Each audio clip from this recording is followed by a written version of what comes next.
ఎట్టి పరిస్థితుల్లో 9 రోజులు మాత్రమే చేయాలి వినాయక చవితి. 11 రోజులు చేస్తాం, 13 రోజులు చేస్తాం అంటే కుదరదు ఈ సంవత్సరం. ఎందుకంటే గ్రహణం వస్తుంది. ఎవరో చెప్పారు, మేము పూర్వకాలం నుంచి ఇలాగే చేస్తున్నాం, ఎత్తయ్యే పద్ధతిగా చేస్తామంటే కుదరదు.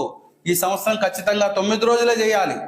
9 రోజుల మించి ఒక్క రోజు కూడా ఉంచుకోవడానికి పనికిరాదు. ఎందుకంటే గ్రహణం వస్తుంది. చాలా మంది మేధావులు తెలిసి తెలియని మినిమిని జ్ఞానంతో ఎలా పడితే అలాగా మళ్ళీ పాత రోజుల్లాగా 21 రోజులు పెడదాం, గణపతి మండపాన్ని ఆ రోజు తాత్కాలికంగా మూసేద్దాం అని చెప్తున్నారు. అలాంటివి నమ్మకండి. అలాంటివన్నీ చేస్తే అశాస్త్రీయ పని వల్ల చాలా ఇబ్బందులు పడతారు.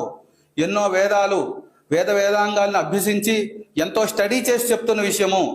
ఏదో ఛానల్లో ఇంటర్వ్యూ కోసమో లేదో వ్యూస్ కోసమో చెప్తున్న విషయం కాదు. ప్రజలు అప్రమత్తంగా ఉండాలి ఈ విషయంలో.